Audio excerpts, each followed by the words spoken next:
con el doctor Monterroso. Voy a citar aquí a un abogado, es el experto en el tema jurídico de la Fundación Libertad y Desarrollo, Edgar Ortiz Romero, y es una publicación que hace en la red social X. Dice, la fiscal general dice responder al informe de la CIDH, pero en realidad juega a la política, algo que riñe a disposiciones del propio Código de Ética del MP, tales como el artículo 3 sobre la neutralidad y objetividad. Usted que estuvo en el Ministerio Público, doctor Monterroso, esta afirmación del licenciado Ortiz Romero, ¿cómo la analiza, cómo la evalúa? Bueno, precisamente era lo que planteaba cuando decía que los primeros 10 minutos del video de la fiscal habían sido una crítica sobre el actual gobierno. Al final, la fiscal, y no es primera vez que lo hace, ya lo ha hecho en otras ocasiones, se ha convertido, pareciera más en una líder de oposición al gobierno que en la encargada de la persecución penal. Esta es una situación que no es correcta, no es conveniente. No creo que tenga que ver un tema disciplinario ahí, porque es la fiscal general, entonces pensar que ella va a ser objeto de una sanción disciplinaria por parte del propio Ministerio Público no es posible.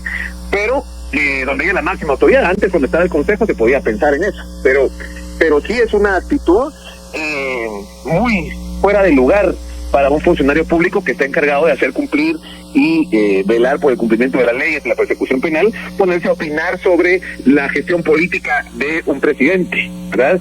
Ahora, eso es lo que ella está criticando, que el presidente y sus funcionarios estén atacando al Ministerio Público.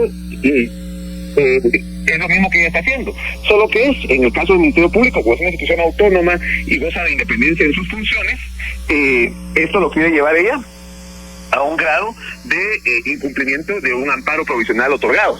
Aquí será la CC la que tiene que interpretar si las declaraciones emitidas por el secretario de Comunicación Social contra el Ministerio Público, que han habido varias, incluyendo esta del Padrón, que para mí fue exagerada y fuera de lugar, por lo que ya hemos platicado aquí, y ese tipo de declaraciones puede afectar la credibilidad y la autonomía del Ministerio Público, pero ahorita ya la pelota está en la cancha de las CCs y de interpretaciones que en algunos momentos pueden ser bastante subjetivas. Aquí conversando con dos juristas, la licenciada Anaeli López Oliva, ex magistrada suplente del Tribunal Supremo Electoral, y también con Javier Monterroso, doctor en Derecho Constitucional y catedrático universitario.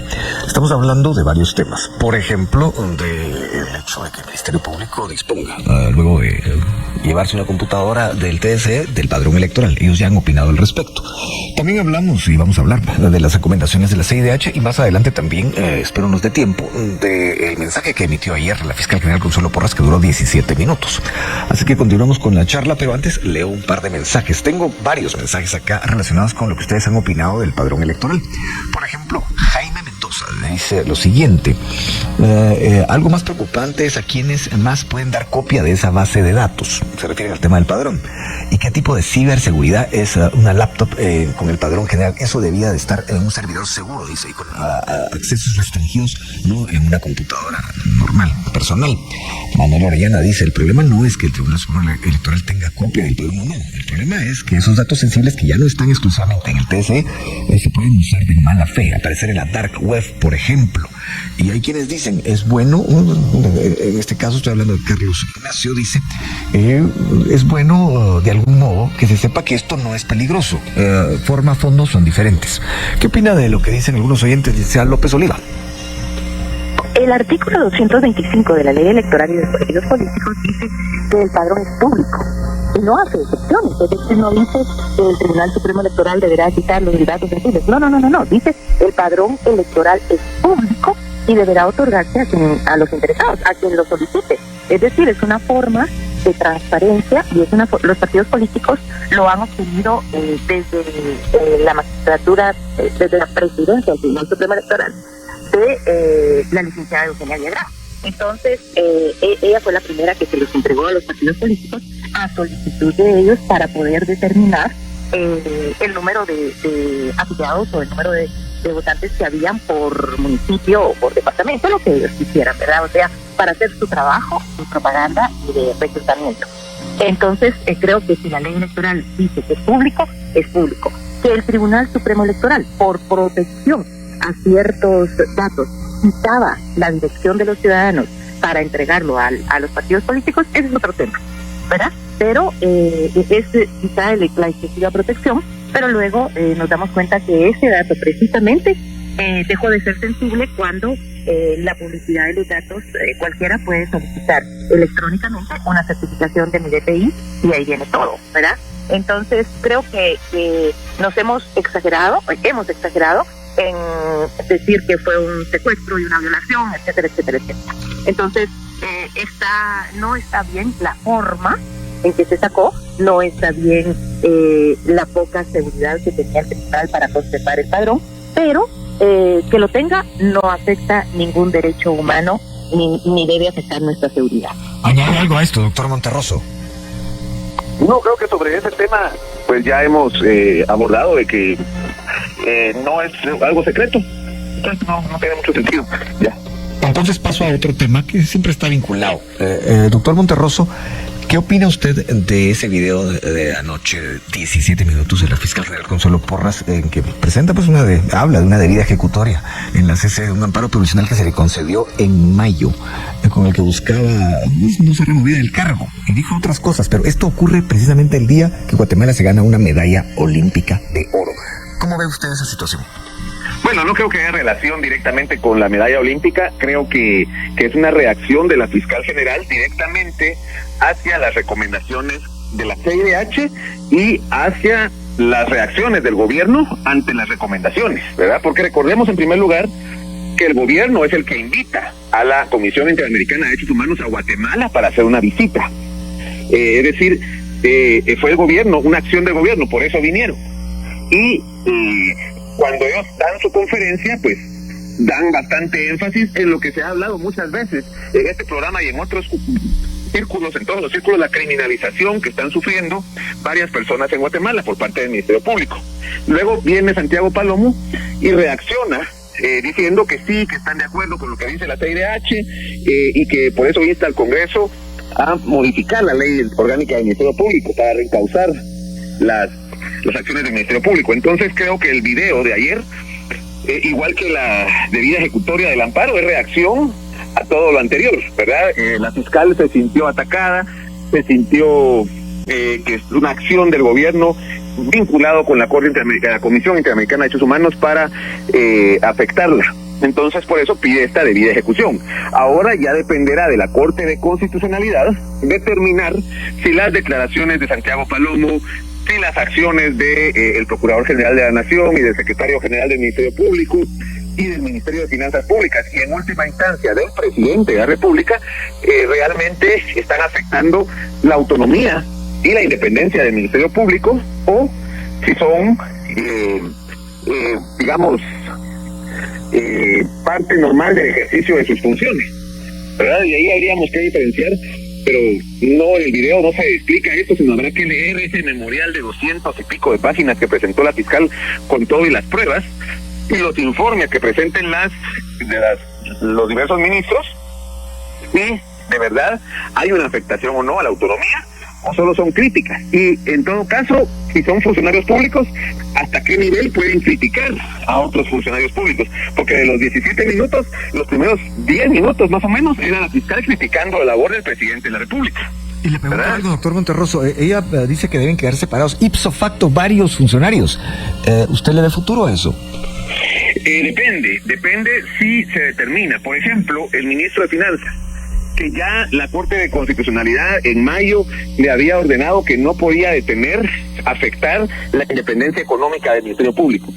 Si el ministro de Finanzas no ha trasladado fondos al Ministerio Público y la CC determina que esto es una afectación a la independencia, sí podrían destituirlo. Recordemos que esto ya pasó en el gobierno de la UNE.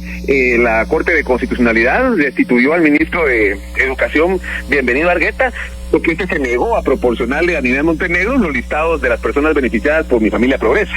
Es la misma situación. Si la Corte de Constitucionalidad en mayo dijo no pueden afectar la autonomía, la independencia económica del Ministerio Público, y esta está siendo afectada, ahí sí pueden destituirlo. Pero tendría que verse el análisis que va a hacer la Corte en base a las pruebas presentadas por el Ministerio Público, pero de que sí puede destituir a un funcionario nombrado, sí, electo no. Electo, en este caso el presidente, no puede ser destituido por la CC. sino que por eso el Ministerio Público pide que se le certifique lo conducente, es decir, que se inicie un proceso penal contra él, ¿verdad? Pero eso dependerá de la CC y del análisis que tenga de las pruebas presentadas y además de los informes que las instituciones manden. Si el ministro de Finanzas demuestra que le ha pasado fondos al MP, no tiene el Ministerio Público por qué pedir la destitución de él. Sí, el secretario por ejemplo, ese es un ejemplo, digamos, el ministro de Finanzas, pero se mencionaron a otros funcionarios y habría que ver, pues, cada caso qué es lo que plantea el Ministerio Público. De cualquier modo, ya que estamos hablando de esta institución, voy a pasar con la licenciada López Oliva. Entre las recomendaciones de la CIDH, la número, déjeme ver, la 6, si no me equivoco, es al Estado de Guatemala hacer un examen independiente del funcionamiento del Ministerio Público y de su impacto en los derechos humanos. ¿Esto usted cómo lo ve? ¿Cómo lo analiza? Bueno, lo veo urgente y necesario. Hemos quedado muy mal ante la comunidad internacional respecto a las actitudes del Ministerio Público, principalmente en contra del Tribunal Supremo Electoral, en contra de la democracia, el caso de José Zamora, el caso de la fiscal de Quetzaltenango, no fue en ese momento el nombre, pero La Parra.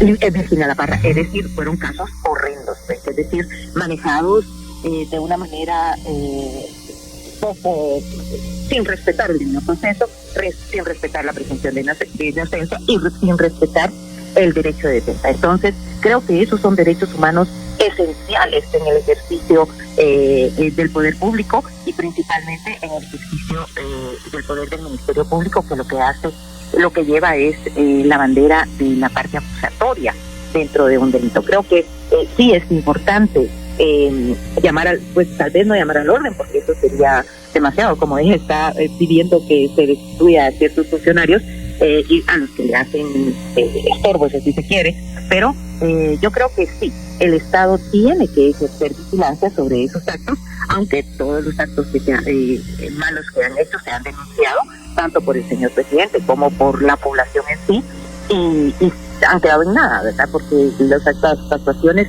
que se realizaron contra las juntas electorales, contra el Tribunal Supremo Electoral, contra el proceso electoral, el haber sacado las cajas, el tener las cajas, todo eso de alguna manera genera evidencia real del mal funcionamiento del Ministerio Público, ¿verdad? Y en este caso le pregunto al doctor Monterroso, ¿usted cree que esta manifestación de ayer por la noche de la fiscal general es una muestra de debilidad o es una muestra de salir con su estrategia a atacar al gobierno en un momento, digamos, oportuno para ella? Bueno, yo creo que es una reacción ante la CIDH, porque ellos se sienten amenazados por las declaraciones de la CIDH, por la solicitud de este informe. El problema es que este informe puede ser tomado como un informe que estaría haciendo el gobierno por una recomendación de la CIDH y por lo tanto no se puede oponer el Ministerio Público a que el gobierno haga este informe y se puede, digamos, escudar el gobierno en decir, a mí me lo recomendó la CIDH y como yo soy respetuoso y la CIDH es parte del bloque de constitucionalidad, porque los tratados y convenios internacionales de derechos humanos forman parte del ordenamiento constitucional, yo tengo que hacer este informe. Un momento, disculpe. Dice al Estado hacer un examen independiente del funcionamiento del Ministerio Público. ¿Eso implica al gobierno? Lo que pasa es que el representante ante las naciones, ante las relaciones internacionales, ante los tratados, es el Ministerio Público. El gobierno. Salvo algunos tratados específicos donde es el Ministerio Público, como ejemplo el convenio sobre corrupción, el convenio de Naciones Unidas contra la corrupción.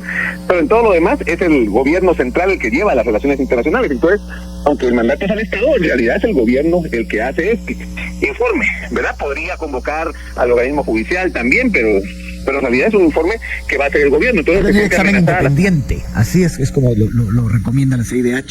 Sí, pero ¿quién va a nombrar independiente? Al final los que nombran y los que pagan son los que hacen el informe, ¿verdad? Y en este caso lo va a hacer el Ejecutivo.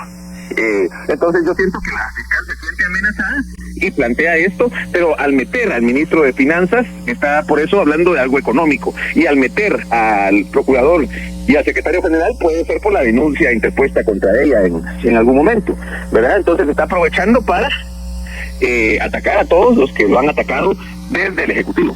Bueno, 9:40, le pido a nuestros invitados que se queden en línea.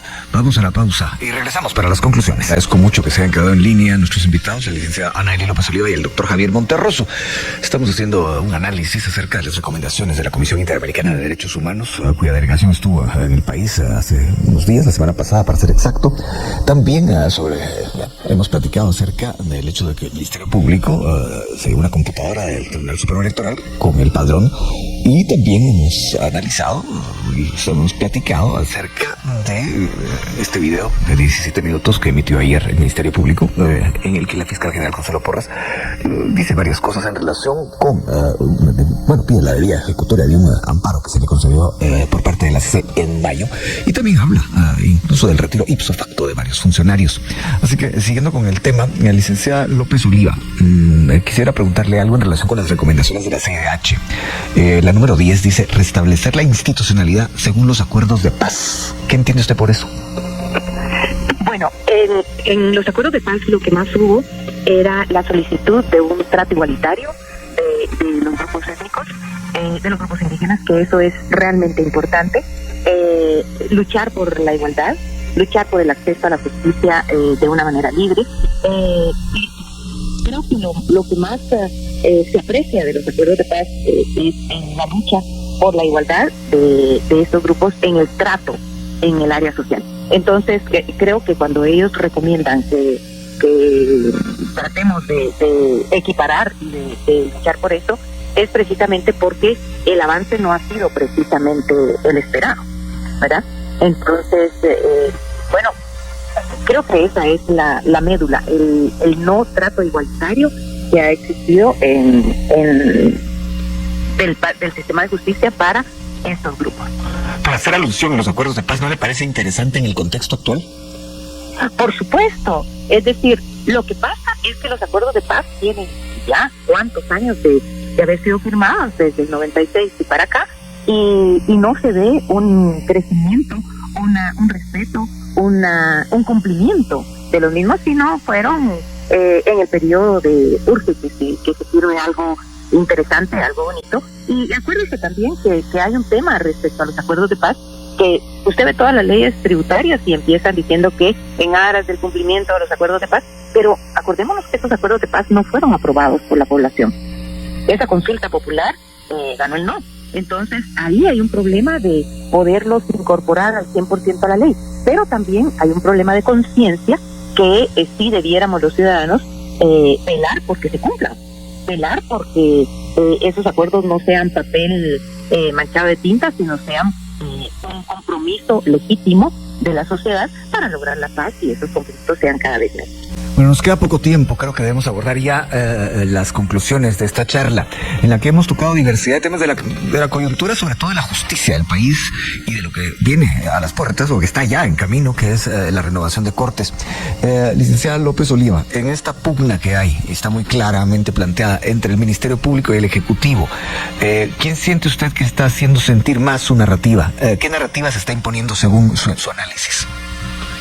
Bueno, lo que pasa es que la población observa las actuaciones, entonces yo creo que la del Ejecutivo o la del gobierno de alguna manera se está imponiendo porque ella sale contestando y peleando y contestando con el hígado de una manera muy supuestamente contundente, pero diciendo una mentira. Entonces esas cosas de alguna manera alteran la paz social, alteran la tranquilidad social, porque son, como repito, docentes del Estado que debieran estar en perfecta colaboración y no en esa contienda de yo te desprestigio y tú me desprestigias. No se trata de eso, se trata de hacer gobierno y ver por el bienestar de todos, ¿verdad? Ellos están para buscar el bien común y no para buscar satisfactores egocéntricos que digan que lo que tú haces está mejor. Yo sí creo que definitivamente la queja o la incomodidad del Ejecutivo es cierta, pero los excesos en valorar ciertos actos tampoco son buenos, porque mandan un mensaje equivocado, ¿verdad? Mandan un mensaje de odio, si nos damos cuenta, porque si constantemente estamos diciendo que eso está malo y pues se lo ha ganado con creces el MP al hacer cosas que están mal dentro del tema de derechos humanos, dentro del tema del debido proceso, de la legítima defensa, etcétera, creo que también no estamos acostumbrados a la denuncia. Ese es el problema, no estamos acostumbrados a la denuncia. Entonces, como antes no se había hecho y ahora se está haciendo de forma reiterada cada abuso se denuncia, pues de alguna manera sorprende y se llama a como llamar al orden, ¿verdad? Dejen de estarse amenazando. Sí, ¿Verdad? por ahí, sí, tomando en cuenta el tiempo, voy con el doctor Monterroso con una conclusión que está centrada en esta pregunta. ¿Qué narrativa se está imponiendo según usted? ¿La del Ejecutivo denunciando irregularidades en el MP o lo contrario, el MP denunciando al Ejecutivo de injerencia? ¿Cómo lo ve? Bueno, yo creo que en las redes sociales hay una crítica bastante fuerte contra la fiscal general. Creo que en las redes sociales, sobre todo en X, por ejemplo, sí la narrativa del Ejecutivo pesa mucho más. Ahora, en los medios de comunicación tradicionales puede ser que la fiscal tenga mayor eco y también entre las personas que, hay que decirlo, a 7 meses casi de gobierno se sienten insatisfechas con muchas cosas que ha hecho este gobierno. Hacia ellos va dirigido el mensaje de la fiscal general, ¿verdad? Hacia la gente que está criticando al gobierno, que no ha visto resultados y que tiene algo de razón en eso. Bien, hasta acá el video de hoy. Recuerden que ustedes tienen la última opinión que pueden dejar acá abajo en la cajita de comentarios. Dicho esto, nos vemos hasta el siguiente video. Adiós.